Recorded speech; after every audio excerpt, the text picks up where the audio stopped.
La stratégie, c'est quoi?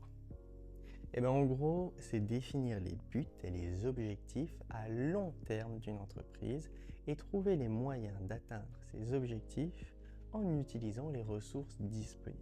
Imagine que tu veux devenir champion de tennis. Tu vas te fixer des objectifs, comme gagner des tournois, et tu vas te donner des moyens, comme t'entraîner dur, et bien te nourrir et acheter du bon matériel. C'est pareil pour une entreprise. La finalité d'une entreprise, c'est sa raison de vivre. Par exemple, la finalité d'une société, c'est de faire des bénéfices et d'enrichir ses associés. Son but, c'est une version plus précise de sa finalité, comme par exemple devenir numéro 1 mondial. Et les objectifs stratégiques, c'est encore plus concret, comme augmenter la marge de 20%. Donc si on reprend tout, disons que tu es une société. Son objectif, c'est d'augmenter sa marge de 20% pour atteindre son but d'être numéro 1 mondial pour atteindre sa finalité de te rendre riche. Ensuite, il y a les métiers et les domaines stratégiques. Ça, c'est ce que l'entreprise sait faire. Imagine que tu es super bon pâtissier. Tes domaines stratégiques, ce serait la pâtisserie et peut-être la boulangerie. Le domaine d'activité spécifique, c'est encore plus précis. C'est ta spécialité, comme les éclairs au chocolat, où tu excelles grâce à ton savoir-faire.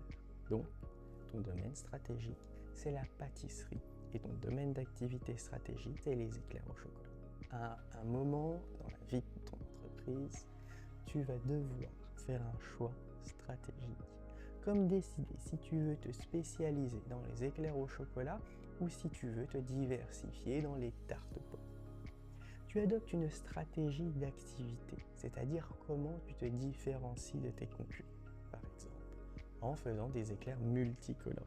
Ou bien une stratégie fonctionnelle qui touche des fonctions spécifiques, comme optimiser ta comptabilité ou ta production pour faire des plus gros bénéfices. Ou une stratégie organisationnelle pour définir comment tu organises ta pâtisserie, une stratégie managériale pour définir comment tu diriges ton équipe, ou même une stratégie de légitimité où tu te concentres sur ton image et ta réputation. Quel que soit le type de stratégie sur lequel tu travailles, tu le fais pour atteindre ton objectif, ton but et in fine ta finalité. Faire une segmentation stratégique, ça veut dire découper ton entreprise en plusieurs domaines d'activité stratégique. Imaginons que tu fais aussi des macarons en plus de tes éclairs. C'est un autre domaine d'activité stratégique. Tu dois donc segmenter ton entreprise. Une partie pour les macarons, une partie pour les éclairs. Une fois ta segmentation stratégique faite, tu analyses la concurrence. Pour ça, tu utilises la méthode SWOT, l'analyse des forces et faiblesses, opportunités et menaces, par exemple. Ta force pourrait être une recette secrète d'éclairs et une menace, une nouvelle pâtisserie qui ouvre en face de chez toi. Tu construis aussi ton avantage compétitif, c'est-à-dire que tu trouves une idée pour que tes éclairs soient les préférés du quartier. Tu étudies aussi tes voies et tes modes de développement stratégiques. Par exemple, tu décides si tu veux ouvrir une nouvelle boutique ou vendre tes éclairs en ligne. Un diagnostic stratégique complet se décompose en diagnostic externe et diagnostic interne. On commence par le diagnostic externe. C'est l'étude de l'environnement autour de ton entreprise. Il y a d'abord le macro-environnement.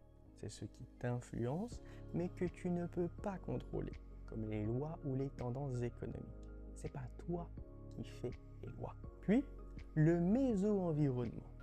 C'est les acteurs de ton secteur qui peuvent influencer ton entreprise, par exemple les associations professionnelles. Et le micro-environnement, ça, c'est ce que tu peux influencer comme tes fournisseurs ou tes clients. Pour analyser le micro-environnement, tu peux utiliser les 5 forces de porteur qui t'aident à analyser la concurrence et les autres acteurs. Vient ensuite le diagnostic interne. C'est l'analyse des forces et faiblesses de ton entreprise. Par exemple, tu regardes si tes éclairs sont meilleurs que ceux de ses concurrents.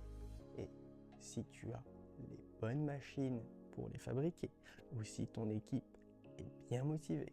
Tu peux aussi utiliser la chaîne de valeur de porteur pour voir quelles activités ajoutent le plus de valeur à ton produit. Par exemple, mettre ce petit carré de chocolat à ton effigie. Tu peux aussi utiliser le modèle ressources-compétences. Ce modèle se concentre sur ce que ton entreprise fait de mieux. Tu te demandes quelles sont tes ressources comme tes machines ou ton savoir-faire et comment tu peux les combiner pour créer de la valeur. Par exemple, si tu as une recette secrète d'éclairs et un super chef pâtissier, ce sont des compétences clés qui te permettent de te différencier. Et bien sûr, tu analyses tes facteurs clés de succès. Les facteurs clés de succès, ce sont les éléments essentiels que tu dois maîtriser pour réussir.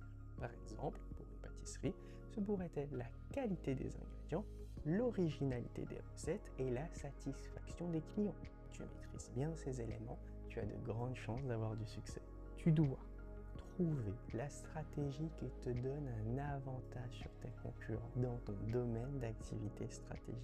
Par exemple, tu peux essayer de dominer par les coûts en ayant les éclairs les moins chers ou te différencier en proposant des éclairs uniques que personne n'aura. Voyons ensemble quelles possibilités tu as pour terminer tes concurrents. D'abord, la domination par les coûts.